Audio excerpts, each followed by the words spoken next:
Vimos en la última conferencia de qué forma el anticristo va a desatar una campaña de persecución en contra de los cristianos.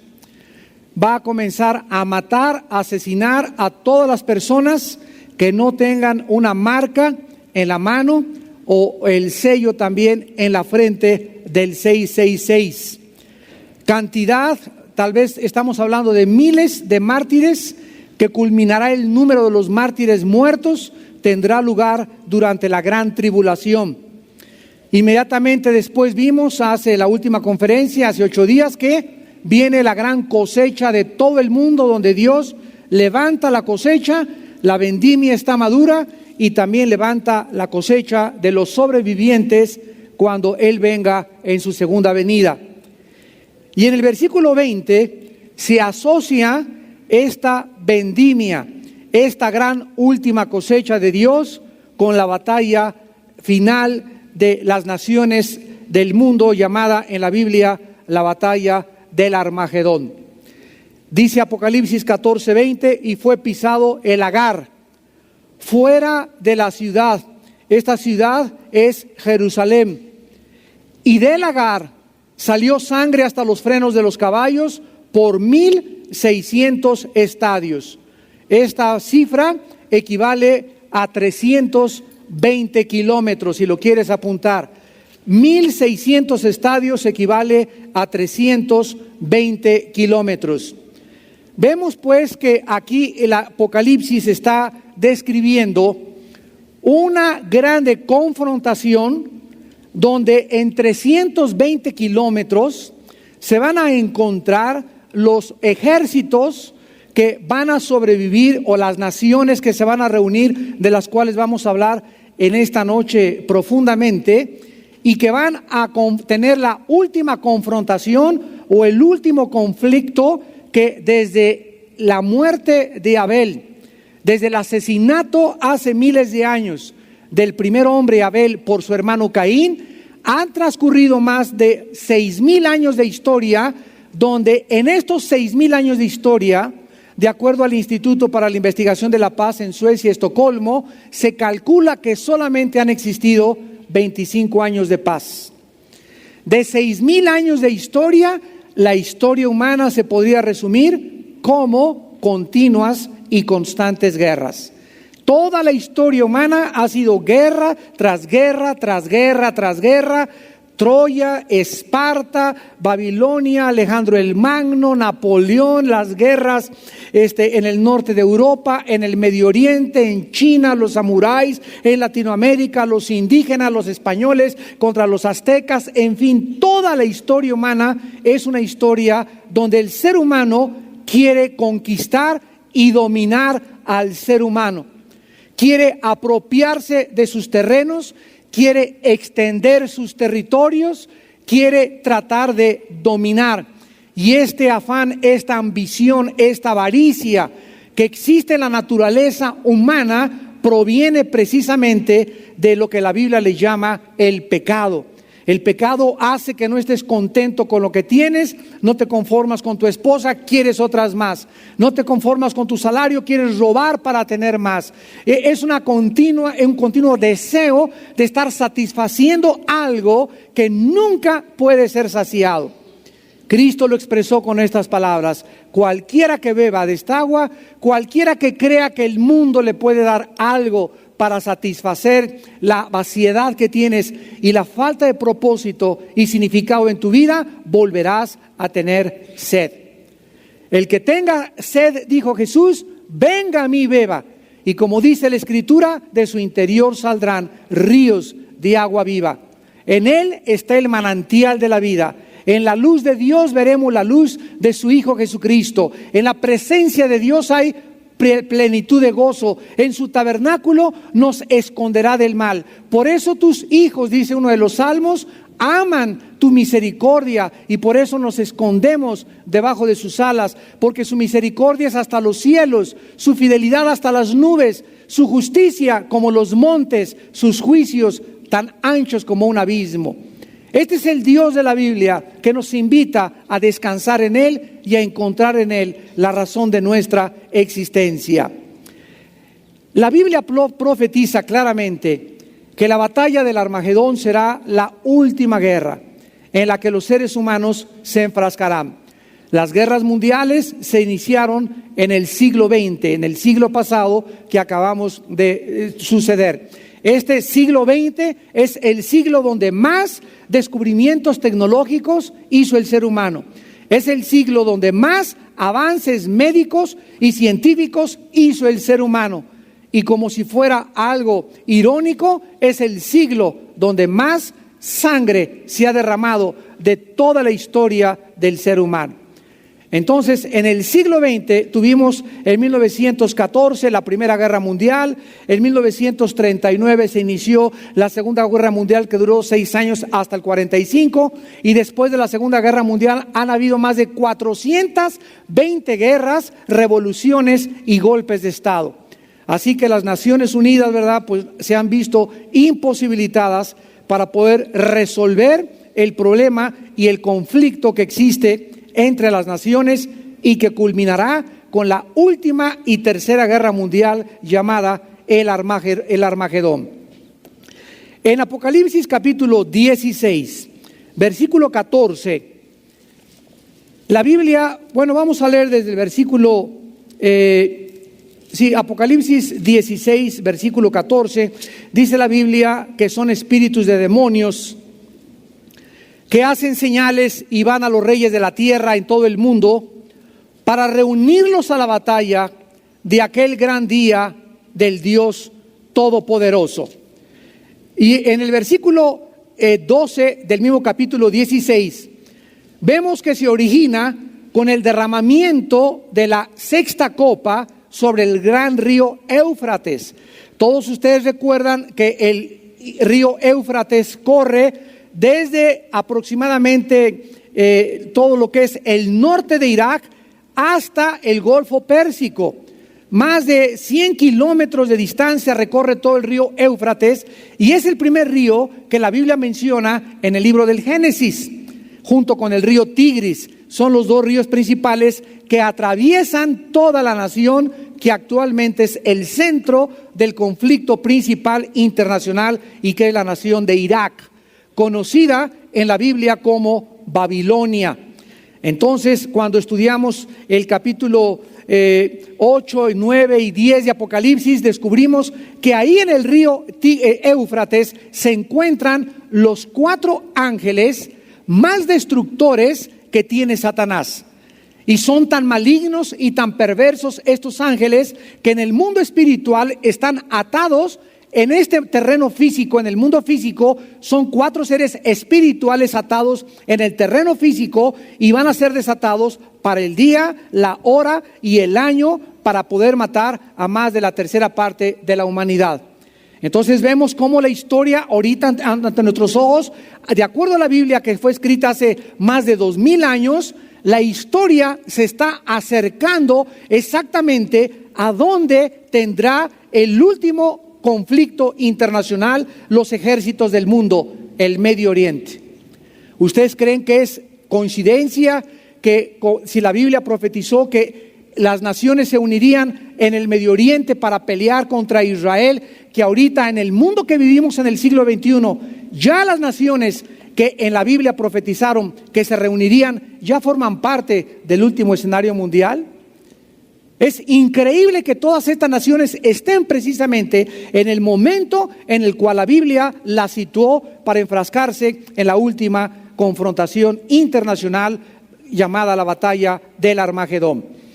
Vemos también en Apocalipsis 16 que los espíritus demoníacos en el mundo espiritual van a ser los que van a llevar a los gobernantes, a los generales, a este lugar que vamos a ver que es el Valle de Josafat, donde hay 320 kilómetros, también se conoce como el Valle del Meguido, y ahí va a ser exactamente donde se van a enfrascar y a luchar, y Cristo vendrá y los destruirá a todos en su segunda venida.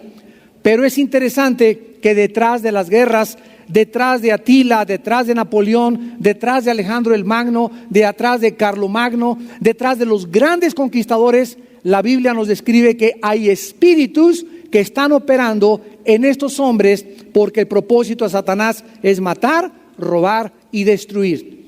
Entonces la Biblia nos muestra desde el Antiguo Testamento que había dos ejércitos: el ejército de Israel aquí en la tierra y el ejército angelical que defendía a Israel.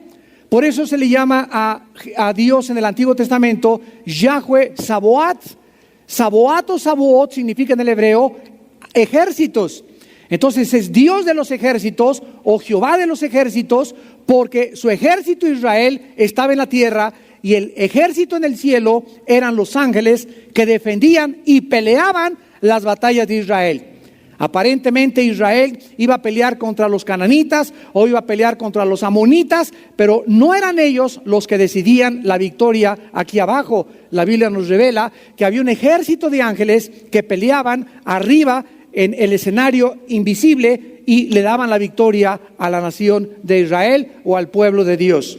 En el Nuevo Testamento dice Efesios 6:12, no tenemos lucha contra carne y sangre. Ya no veas a ningún ser humano, no importa la religión, la secta, lo que te odie. No tenemos la lucha entre nosotros, sino entre los espíritus que se encuentran detrás de tus enemigos y detrás de mis enemigos.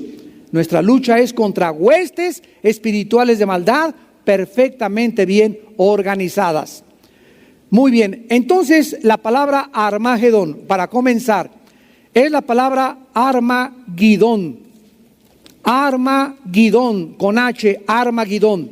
Y vamos a ver en Zacarías 12, versículo 11, cómo aparece en el original hebreo.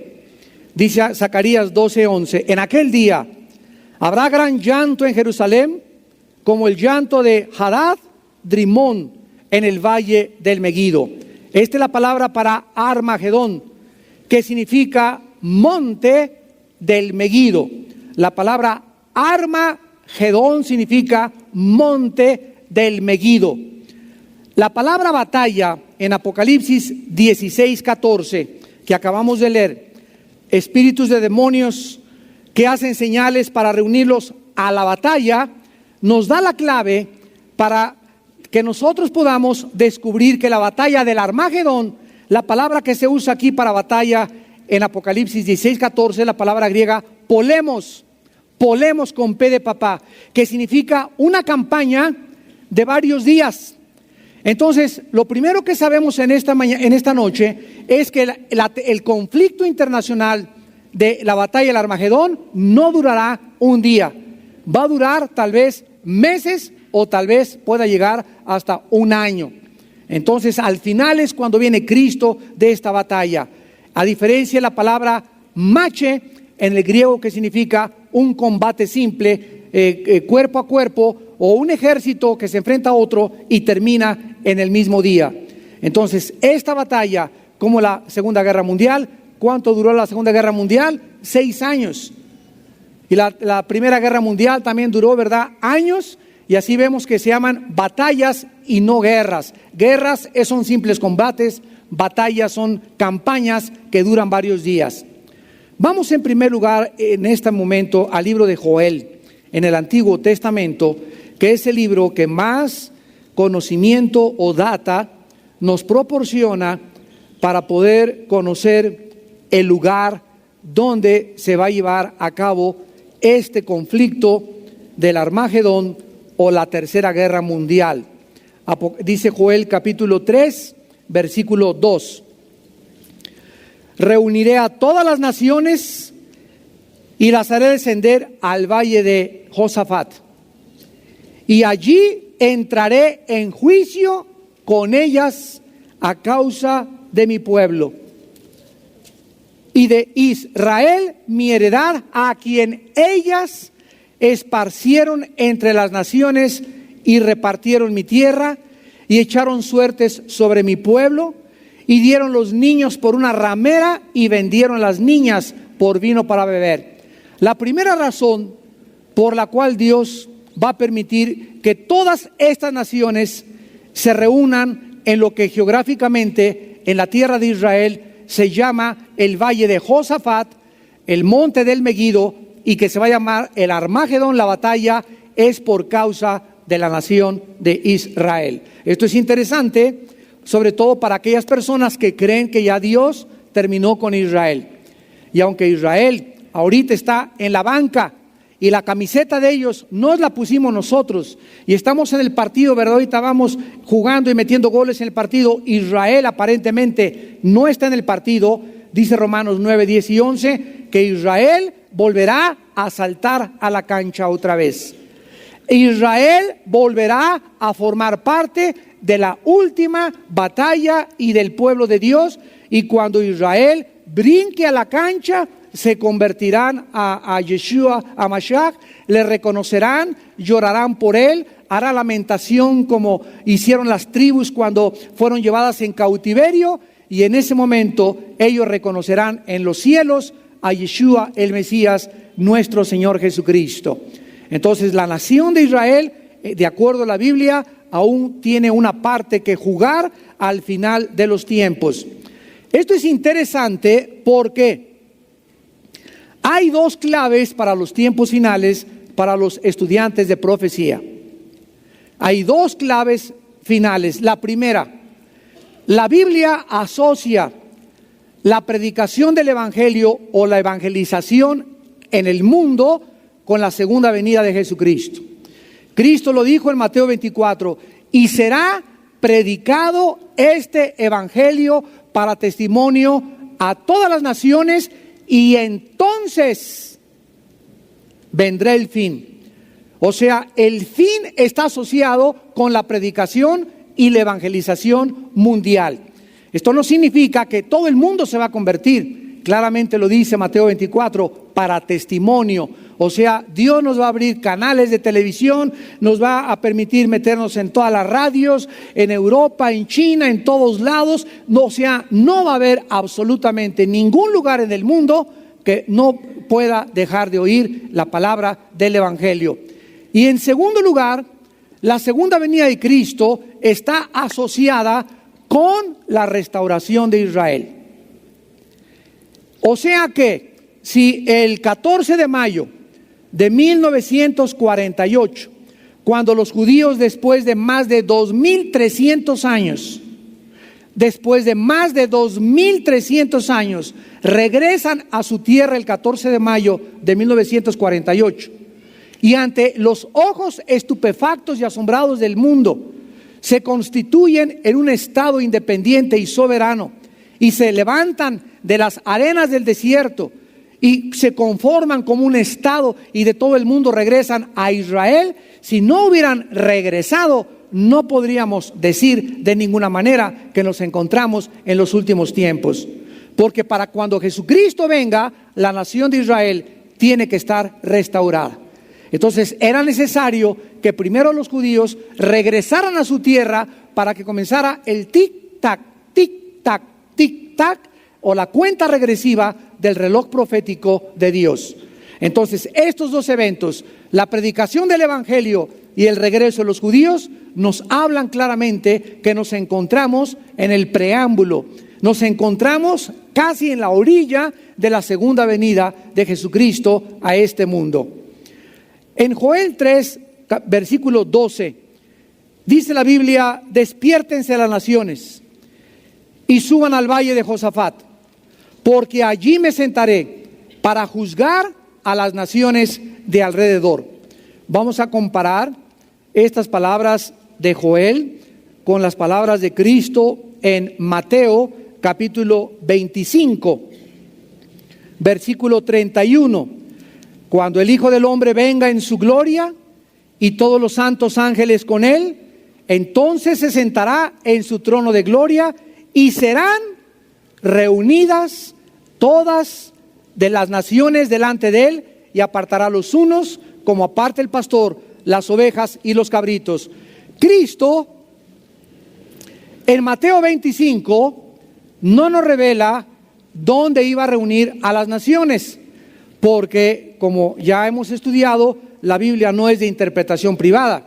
Para que podamos tener un panorama, para que podamos tener un cuerpo de doctrina, para que podamos interpretar adecuadamente las Sagradas Escrituras, necesitamos la suma de toda su palabra, que es la verdad. Como lo dice un salmo, la suma de tu palabra es la verdad. Necesitamos tomar lo que dice Mateo, lo que dice Joel, lo que dice Daniel, lo que dice Ezequiel, lo que dice Apocalipsis, juntarlo todo, armar el rompecabezas y tener el panorama completo. Así es como el Espíritu Santo diseñó las Sagradas Escrituras. Entonces Joel nos dice que se van a reunir en el Valle de Josafat. Cristo simplemente dice: reuniré a todas las naciones y apartaré a los cabritos, uno a la derecha y otro a la izquierda.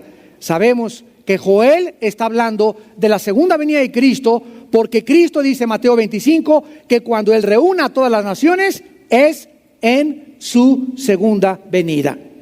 Entonces, hasta ahí, ¿verdad? Vamos bien. Me sentaré a juzgarlas en todas las naciones de alrededor. Este lugar, que se conoce como el Valle del Megiddo, el Valle de Josafat, también en la Biblia se le conoce con el nombre del Valle del Cedrón, que está entre el Monte de los Olivos y Jerusalén. Es parte de este lugar. La palabra Josafat significa en el hebreo: Jehová ha juzgado. O sea, es interesante que diga: lo reuniré en el Valle de Josafat, o sea, en el Valle del Juicio. Hasta los mismos nombres en la Biblia tienen una relación con las acciones de Dios con su pueblo. Ahora, en Apocalipsis capítulo 14, que acabamos de tener como nuestro texto, versículo 20, se nos dice que este valle de Josafat, este monte del Megiddo, tiene una aproximación de 1,600 estadios, que equivalen a 320 kilómetros. Entonces nos damos cuenta que ahí van a llegar del oriente los chinos, lo vamos a ver ahorita. Se van a juntar de Europa el ejército del anticristo. Se va a juntar también de Rusia y sus aliados, y se van a juntar los árabes y sus aliados. La Biblia, santos de Dios, nos describe claramente que cuando Jesucristo venga por segunda vez al mundo, el mundo estará repartido o conformado por 4 bloques de naciones. Habrá 4 bloques de naciones que van a estar unidas antes de su segunda venida. Y qué interesante, porque precisamente en el siglo que nos encontramos, estos bloques se están conformando. Y ahorita toda Europa, ¿qué está haciendo?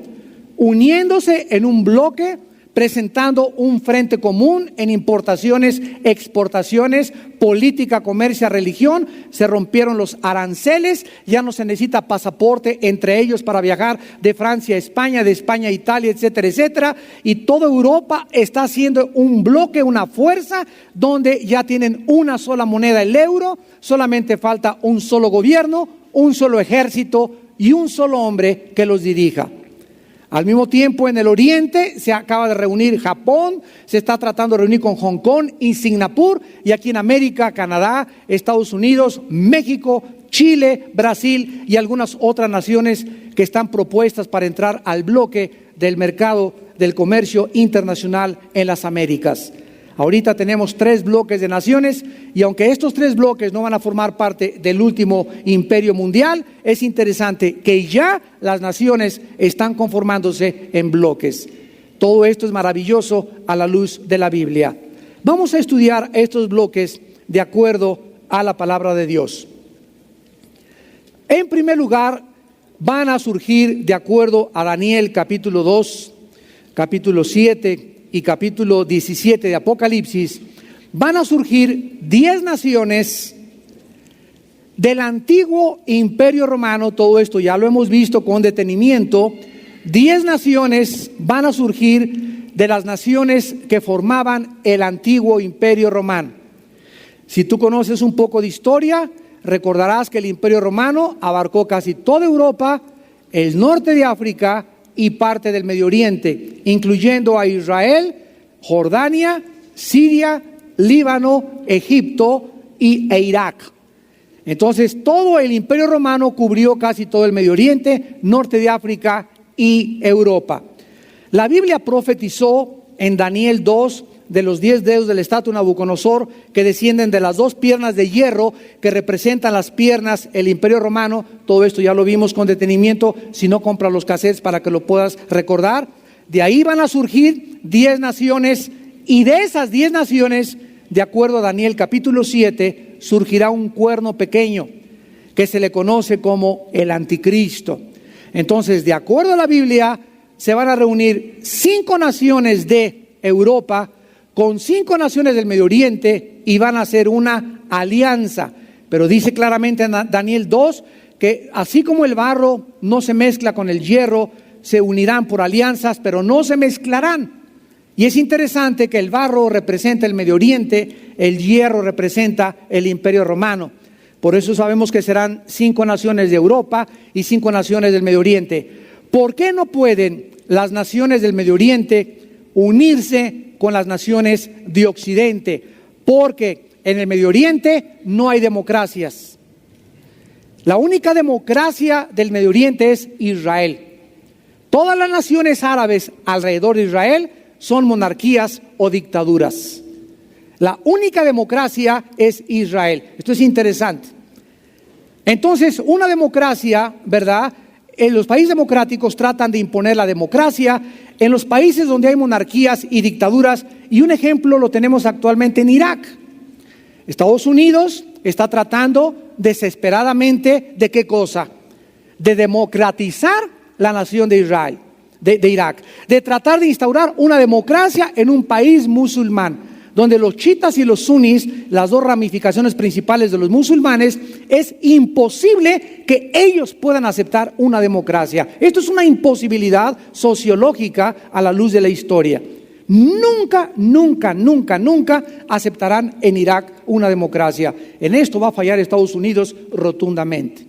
Porque la mentalidad del musulmán, la mentalidad del oriental es totalmente diferente a la mente del occidental. Para ellos todo está ligado a la religión. Todo es religioso, sus guerras son religiosas, se llaman jihad, la guerra santa, la guerra contra los infieles. Todo en ellos es religión y guerra. Y en el occidente todo es money. Todo es dinero, todo es contratos, todo es negocios, es otra mentalidad totalmente diferente. Y aunque hay religiones, no están unidos. Aquí en el occidente es política, allá todo es religión. Allá nada lo puedes divorciar de la religión. Son fanáticos religiosos. Entonces van a unirse, y ¿cómo es posible que siendo tan diferentes se vayan a unir? Miren ustedes cómo está delante de nosotros ya el panorama. Muy bien. Estados Unidos ganó la Segunda Guerra Mundial, todos lo sabemos.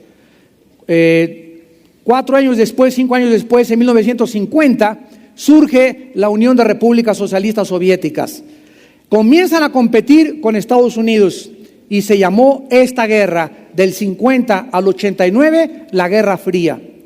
Se le llama la Guerra Fría porque no fue una guerra en la cual se enfrascaron con armas. Fue una guerra verbal donde me haces, te hago, te apantallo. Khrushchev mandó misiles a Cuba y no hubo nada en estos años, o sea, no hubo un encuentro nuclear ni con armas convencionales entre estas 2 naciones.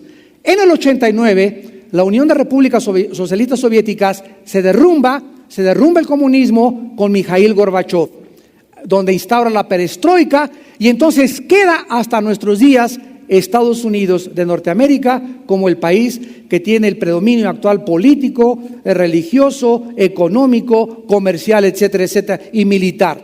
Ahorita Estados Unidos es la nación más poderosa de todo el mundo desde la Segunda Guerra Mundial. Pero de acuerdo a las profecías bíblicas, Estados Unidos no aparece.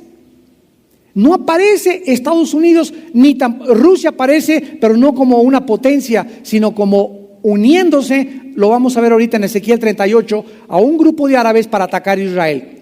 Entonces Estados Unidos tiene ahorita ante nuestros ojos la supremacía. Pero ¿qué pasó después de la guerra de Irak?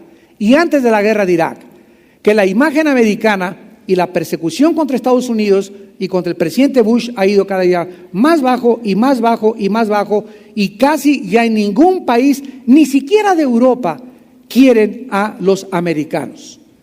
Nosotros, desgraciadamente, en México dependemos, aunque les llamamos imperialistas yanquis, dependemos de la economía americana. Entonces, Estados Unidos no es bien visto, pero él tiene ahorita el control de casi el 40% del petróleo del mundo en Irak.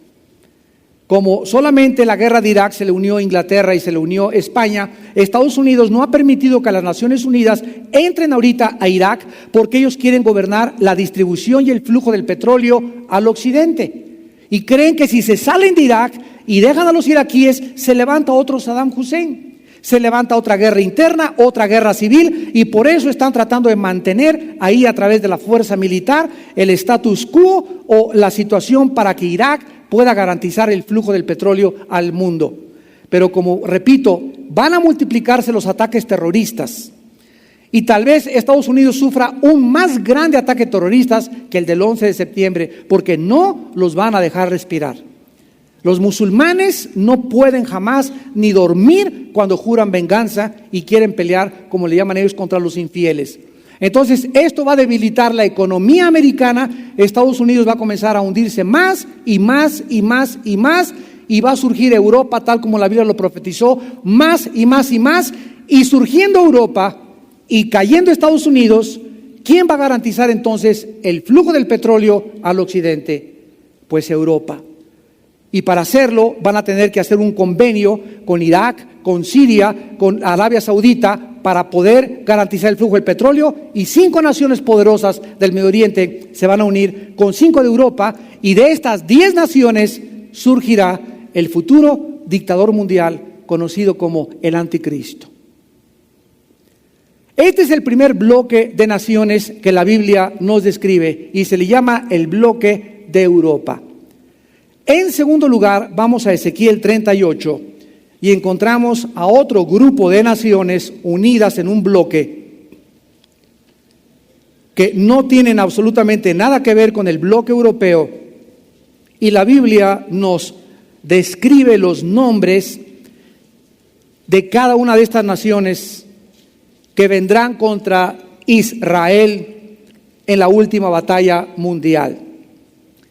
Dice en Ezequiel 38, versículo 1 y 2, vino a mí palabra de Jehová: hijo de hombre, pon tu rostro contra Gog en tierra de Magog. Vamos por orden. Los magogitas descienden de los escitas y fueron después conquistados por los que se conocieron como los godos. Los godos. Los godos eran germanos y los magogitas fundaron el Imperio Romano. Actualmente, lo que se conoce como la tierra de Magog, fíjense qué interesante, porque aquí está hablando Gog, que es un líder en tierra de Magog.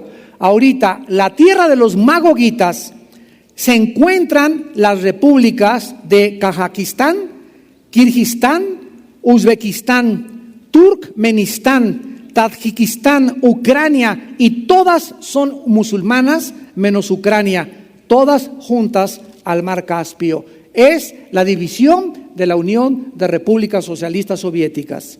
Todas estas naciones que les acabo de mencionar, que están alrededor del mar Caspio, los puedo ver en tu mapa, son musulmanas menos la nación de Ucrania. Ahora, dice la Biblia en el versículo 2 que en tierra de Magog, príncipe soberano de Mesec y de Tubal, y profetiza contra él. Aquí vemos nosotros que la palabra príncipe es la palabra hebrea Rosh, que siempre ha significado el jefe, la cabeza o el líder principal. Y soberano es Nasi en el hebreo, que significa el que está al frente del ejército. Dice el versículo 5 al 7, las naciones que se van a unir con las naciones que acabamos de mencionar alrededor del mar Caspio, que son musulmanas y que pertenecen a la antigua Rusia o a la antigua Unión de Repúblicas Socialistas Soviéticas. Dice el versículo 5, en primer lugar, Persia. Ustedes saben que en 1935 Persia se le cambió el nombre a Irán. Y el imperio pérsico cubrió desde Egipto hasta la India. De ahí venía la reina Esther del imperio persa. Entonces todo este terreno geográfico desde Egipto hasta la India fue cubierto por los persas. Actualmente se encuentra ahí la nación de Irán. Los iraníes no son árabes. Los iraníes, aun cuando se encuentran en el Medio Oriente, no son árabes, son persas, que es una cultura totalmente diferente. Después se menciona a Cus. Cus proviene de la tabla de las naciones de Génesis capítulo 10, de lo que eran las naciones africanas, y se le conoce actualmente como Sudán. Y Sudán actualmente es la nación que más odia y más ha masacrado a los cristianos, a los misioneros, y más iglesias cristianas han quemado en Sudán. Después se menciona a Fut.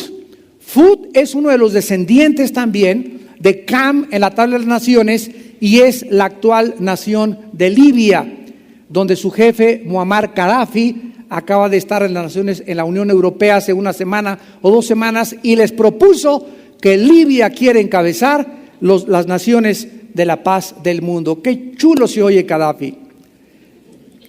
En cuarto lugar encontramos en el versículo 6 a Gomer, que es Alemania o los antiguos germanos y todas sus tropas. Es interesante que ahora en esta última guerra contra Irak, ¿quiénes fueron los principales países más poderosos de Europa que se opusieron a que no fueran y sacaran a Saddam Hussein de Irak? Fueron Francia y fueron Alemania. Y se unieron totalmente en contra de Estados Unidos y siguen unidos en contra de Estados Unidos. Y de acuerdo a la Biblia, van a formar parte estos países de Europa, Francia y Alemania, junto con Italia, con la confederación que se va a venir de Rusia. Miren qué interesante, porque todas estas naciones que pertenecían a Rusia antigua, ahora forman parte de lo que se llama la OTAN, que es la organización de los países del Tratado del Atlántico del Norte.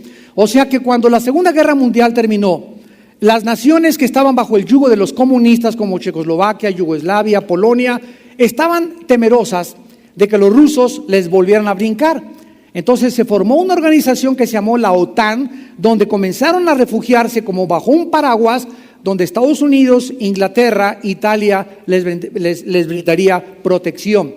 Pero esto solamente llegó a abarcar los países de Europa. Pero ahora estas naciones que antiguamente pertenecían a Rusia acaban de pedir también ingresar a la OTAN. Y algunas de ellas están actualmente bajo el escrutinio y la consideración política de la Unión Europea. Y finalmente tenemos la casa de Togarma, que es Turquía, que es una nación que ahora en la guerra contra Irak no le permitió a Estados Unidos estacionar sus bases, ni sus barcos, ni sus aviones, solamente les permitió volar sobre su suelo, sobre el aire de Turquía, para que pudieran llegar a Irak, pero no les permitió que hicieran bases. Ahora, Turquía es un país actualmente que se encuentra entre el Medio Oriente y entre Europa. O sea, realmente podríamos decir que es la división. Y los turcos no han podido resolucionar o no han podido resolver el problema de a quién les son fieles. Si por un lado están al norte de Irak, y ahí tienen a los kurdos que tienen frontera con Turquía, y los kurdos están en contra de los turcos contra los kurdos contra los iraquíes, los kurdos ayudaron a los americanos contra la conquista de Saddam Hussein, y por otro lado tienen a Europa. Y Turquía acaba de solicitar el ingreso a la Unión Europea. Entonces, de acuerdo a la Biblia, Turquía formará parte también de la última invasión que tendrán las naciones de este bloque, guiadas por Rusia en contra de Israel. En tercer lugar tenemos a China y sus aliados. En Apocalipsis capítulo 16 vemos que este bloque de naciones que ya está en conformación, ya está cuajándose la gelatina, son el tercer grupo de naciones o el tercer bloque que vendrán en contra de la nación de Israel. Dice Apocalipsis capítulo 16, versículo 12: el sexto ángel derramó su copa sobre el gran río Éufrates, y el agua de este se secó para que estuviese preparado el camino a los reyes del oriente. En el griego es a los reyes del este, que se les conoce a los amarillos o se les conoce como el pueblo de los chinos. Actualmente China tiene 1.2 miles de millones de seres humanos. Es la nación más poblada del mundo. Y tiene un ejército de más de 200 millones de seres humanos. Entonces, de acuerdo a la Biblia, va a venir China y va a atravesar el Medio Oriente. El río Éufrates se va a secar, que es donde está Irak. Irak le va a permitir el paso y se van a venir todos contra la nación de Israel. Vamos ahorita a Daniel capítulo 11, Daniel 11. Espero que estén aprendiendo algo y ya no leas la revista Duda, ni el Código Da Vinci, ni tantas filosofías, el caballo de Troya y tantas barbaridades de filósofos, de personas.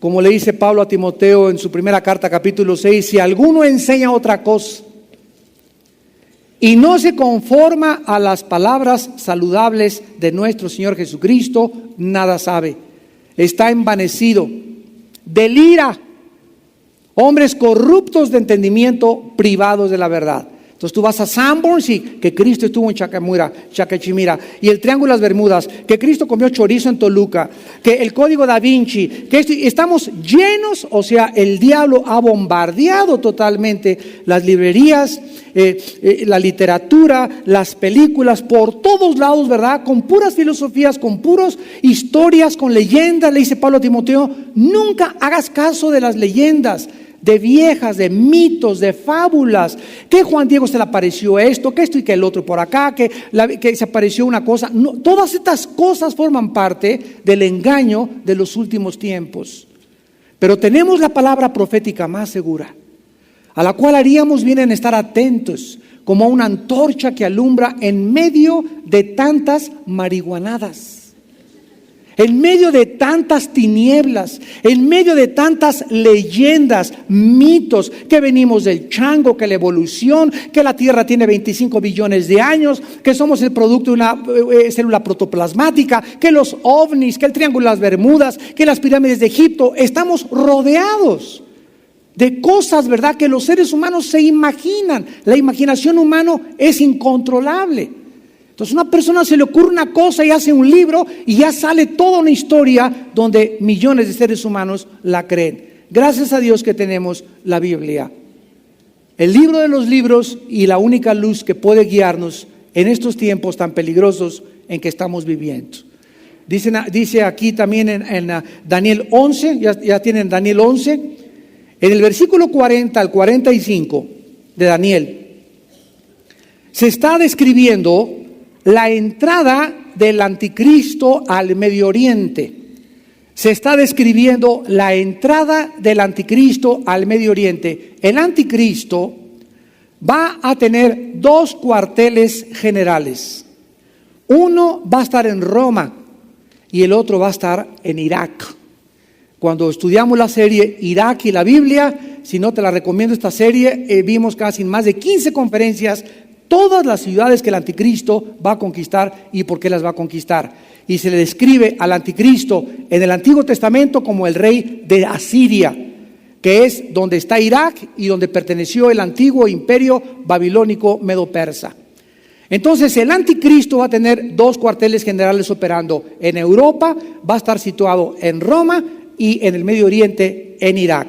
Si el Medio Oriente y Europa van a hacer una alianza, el anticristo necesita dos oficinas generales, una en el Medio Oriente, que va a ser Bagdad o la ciudad de Gilá, que es actualmente la antigua Babilonia, y va a ser Roma. Pero el anticristo, después de que tenga estos dos cuarteles generales, su principal objetivo es entrar a Jerusalén, porque el anticristo, ya lo vimos, estará poseído por un príncipe demoníaco.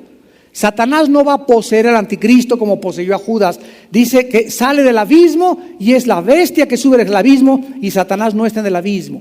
Satanás está suelto. En el abismo están principados que están presos y capturados, y uno de ellos que poseyó en el Antiguo Testamento a alguno de los más grandes líderes en contra del pueblo de Israel, va a estar en el abismo y va a surgir y se le va a meter al anticristo, cuando el anticristo tal vez inicie su reinado en Europa y en el Medio Oriente. Entonces el objetivo principal del anticristo será, después de conquistar Europa y controlar el Medio Oriente, irse contra la ciudad de Jerusalén. Dice este pasaje en el versículo 40, pero al cabo del tiempo el rey. Este rey es Egipto.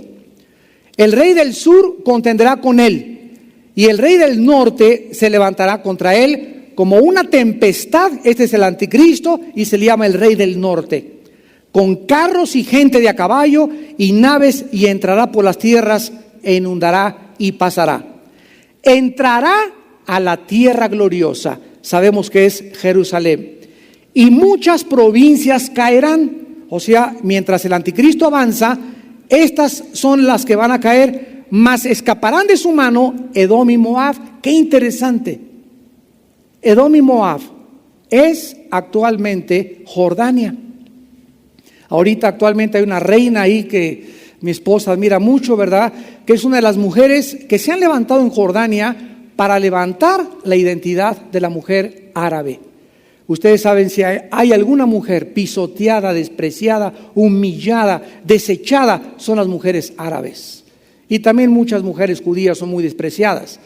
Pero esta mujer, la esposa del rey de Jordania actualmente, que es el hijo de Juseme que murió, está levantándose en Jordania para unir a las mujeres y poder recobrar a las mujeres los derechos que ellas tienen como mujeres de una forma maravillosa. Pero Jordania, ¿cómo fue formada? ¿Saben ustedes cómo fue formada Jordania? Desde Génesis 19, cuando las dos hijas de Lot se metieron con Lot, su papá, en la cueva cuando huyeron de Sodoma y Gomorra, tuvieron dos hijos, o sea, cometieron incesto con su padre.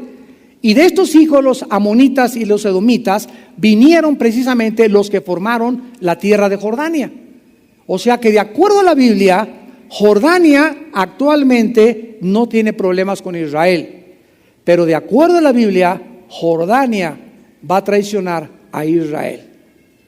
Es increíble la Biblia, hasta nos dice las naciones que van a traicionar al final a Israel.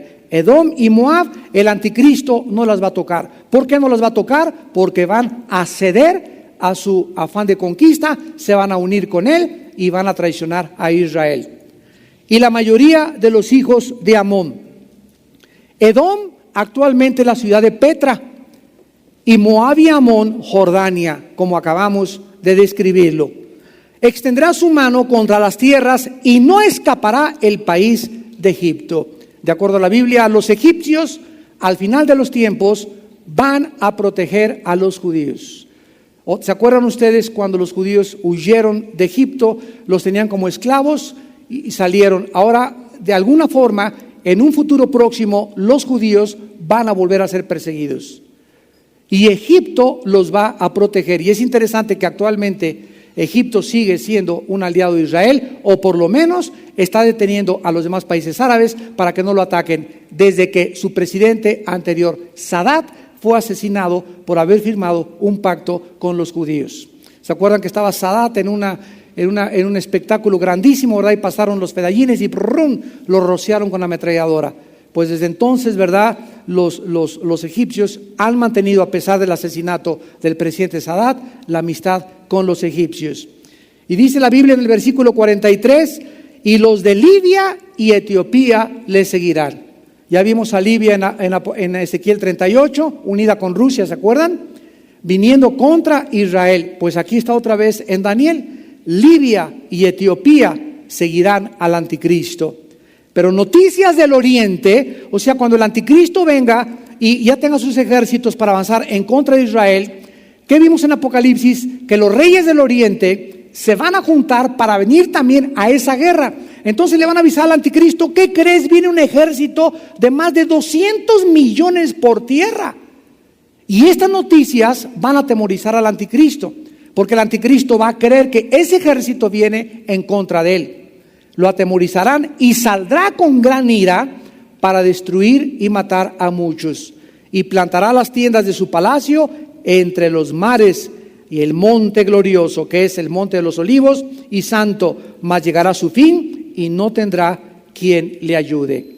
Vemos pues aquí claramente a todas estas naciones, a este bloque de naciones que finalmente serán destruidas en la batalla del Armagedón. Ahora bien, ¿qué es lo que reunirá en la última guerra mundial? Porque todas las guerras mundiales algo prendió la mecha. Por ejemplo, el príncipe de Serbia fue asesinado en lo que es la última guerra de los Balcanes, en la Primera Guerra Mundial, y por causa de ese asesinato se inició la Primera Guerra Mundial.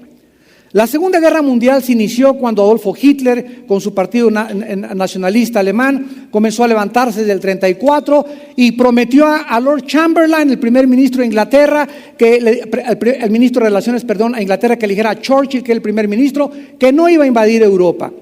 Y en el 39, en contra de sus promesas, Hitler invade Polonia.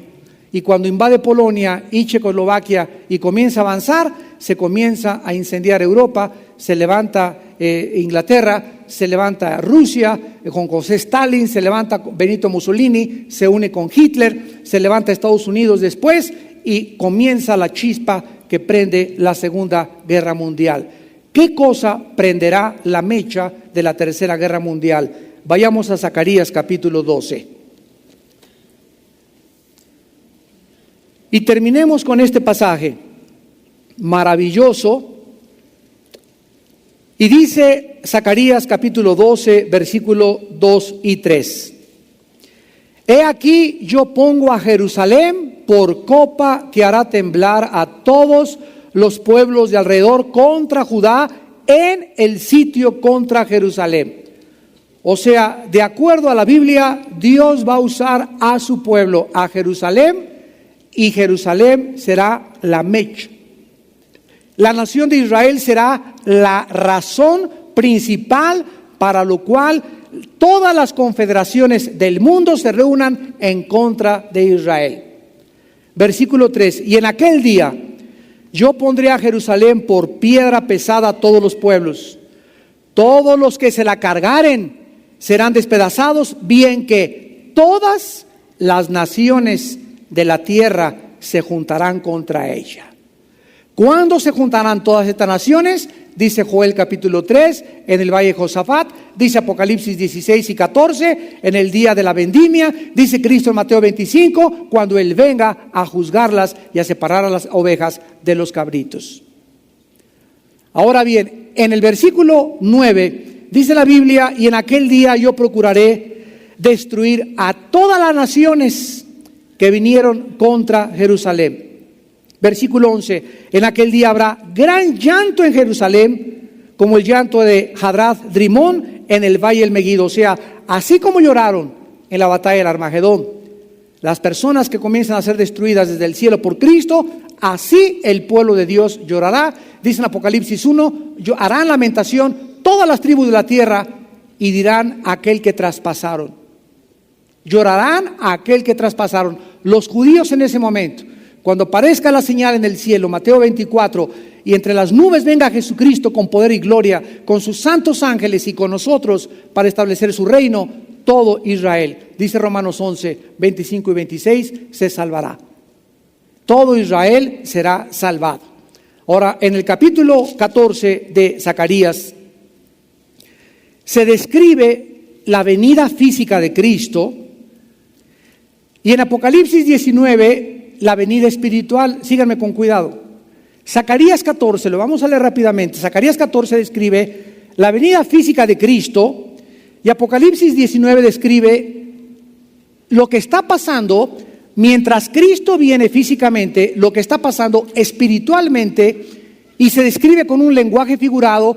He aquí viene el Hijo del Hombre en un caballo, sus ropas manchadas con sangre, ¿se acuerdan? En su pierna, en su muslo, el nombre, el verbo de Dios, y viene para destruir a los ejércitos de la tierra. Lo que describe Apocalipsis 19, lo describe Zacarías 14 físicamente. Y miren qué preciosa descripción del Espíritu Santo. Zacarías 14, he aquí, el día de Jehová viene. Y en medio de ti serán repartidos tus despojos, porque yo reuniré a todas las naciones para combatir contra Jerusalén. La ciudad será tomada, serán saqueadas las casas, violadas las mujeres, y la mitad de la ciudad irá en cautiverio. Versículo 4, y se afirmarán sus pies en aquel día sobre el monte de los olivos. ¿Se acuerdan en Hechos capítulo 1? Que se quedaron los apóstoles viendo a Jesús ascender en el cielo. Y mientras Jesús era subido al cielo, se aparecieron los ángeles y le dijeron a los apóstoles, ¿por qué se quedan viendo a este? Porque así como le ven, de la misma manera, dice Hechos 1:11, descenderá otra vez. O sea que el monte de los olivos, donde Cristo descendió, en Hechos 1, ahí también dice la Biblia, regresará de la misma manera físicamente y pondrá sus pies en el monte de los olivos. Así descenderá Cristo y ahí será donde se parará. Se parará ahí en el monte donde hubo la redención de tus pecados y de mis pecados. Y ya no viene con los brazos abiertos para ser crucificados, viene con los brazos abiertos para juzgar a las naciones y para decirnos a nosotros, vengan benditos de mi Padre, bajo mis alas serán cubiertos y protegidos por toda la eternidad. Qué día tan maravilloso será aquel momento para todos nuestros corazones. Y dice el versículo 4 que entonces el monte de los olivos se partirá por el medio hacia el oriente y hacia el occidente. O sea, se va a hacer, cuando Cristo ponga sus pies en el monte de los olivos, se va a hacer una cruz en la tierra, al oriente y al occidente. Inmensa la cruz, tal vez llegue, ¿verdad?, por todo el Medio Oriente. Se partirá a la mitad y hacia el occidente y hacia el oriente.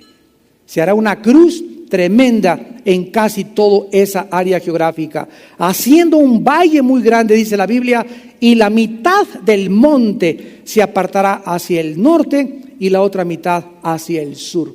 Entonces nos damos cuenta aquí que está el oriente, el occidente, el norte y el sur, donde describe claramente una cruz. Y huirán al valle de los montes, versículo 5, porque el valle de los montes llegará hasta Sal. Huirán de la manera que huyeron por causa del terremoto en los días de Usías, rey de Judá, y vendrá Jehová mi Dios y con él todos los santos. Aleluya, gloria a su nombre. Dice el versículo 9, y Jehová será rey sobre toda la tierra. En aquel día Jehová será uno y uno su nombre. Versículo 11, y morarán en ella y no habrá nunca más maldición, sino que Jerusalén será habitada confiadamente. Damas y caballeros, hay muchas personas en esta noche que están en guerra contra ustedes mismos. Esta es la razón por la cual tomas, fumas, te drogas, tienes pensamientos de suicidio, hay guerra contra tu esposa, contra tus hijos, contra tus padres. La Biblia dice, el corazón del hombre está en guerra. Por eso hay guerras, porque las guerras comienzan dentro de nosotros mismos. Y hasta que no cese dentro de tu corazón y dentro de tu alma, este conflicto que no puede cesar hasta que el príncipe de la paz, que hizo la paz por nosotros en la cruz, a través de su sangre entre a tu vida será de conflicto en conflicto. Nosotros criticamos las guerras, pero hay una guerra mucho más grande en tu vida que las guerras que se pelean por afuera, las cuales son consecuencias de las guerras del corazón de los individuos. Y Dios te pide en esta noche que vengas a la cruz, que vengas a esa cruz donde Él dio su vida por ti, para que tú puedas encontrar la paz que fue hecha y realizada gracias a la sangre derramada del Cordero de Dios. Inclinemos nuestra cabeza. Y así con tu rostro inclinado, en esta noche arrepiéntete de tus pecados. Por cuanto Dios ha establecido un día en el cual juzgará con justicia al mundo. Este día del juicio se acerca y nosotros somos enviados a proclamar el mensaje del arrepentimiento y de la redención y del perdón de los pecados en la sangre derramada en la cruz del Calvario. Vivimos una época de gracia y de misericordia donde Dios extiende sus brazos a los pecadores y los invita a venir a la cruz con estas palabras: que si tus pecados en esta noche fueran tan negros como el carbón, como blanca lana vendrán a ser. Venid a mí, dice el Señor, si estáis cargados y trabajados, que yo los haré descansar. Ven a mí, dice el Señor, tal como estás, y tendré de ti misericordia, y seré amplio en perdonarte. Pero no endurezcas tu corazón cuando oigas su voz. En esta noche ha sido una cita que Dios te ha traído para escuchar su palabra. No lo rechaces. Ven a Jesús en este momento, hoy que tu corazón está preparado por el Espíritu Santo. Y las personas en esta noche que quieran por primera vez entregarle su vida a Cristo, ahí desde tu lugar, por televisión también, donde quiera que estés, dile estas palabras al Señor. Señor mío y Dios mío, mi vida te ha ofendido. Reconozco que he vivido equivocadamente, que he pecado contra ti, contra tus leyes, y te pido que me perdones.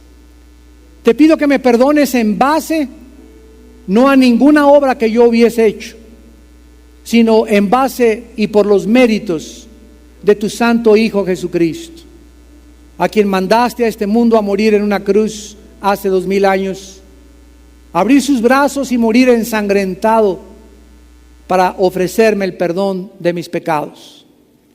Señor Jesucristo, te pido en este momento que me laves con tu sangre preciosa. Creo que en la cruz tú pagaste en mi lugar y que fuera de esa muerte mi vida no tendría esperanza. Te pido en este instante que entres a mi corazón como mi Señor y mi Salvador. Y te doy las gracias por darme la seguridad y la garantía de esta salvación tan maravillosa, y la seguridad que en la hora de mi muerte yo podré despertar en la otra vida y ver tu rostro lleno de gozo, sonriéndome e invitándome a participar por toda la eternidad del reino de tu Padre. Te lo pido y te doy las gracias, y mi corazón te dice: ven Jesús, ven pronto. Maranata, ven Jesús, ven pronto, yo te espero. Venga a nosotros tu reino, hágase tu voluntad en el cielo y en la tierra mientras tú vienes, y dame el poder de vivir para ti. En el nombre de Jesús, amén.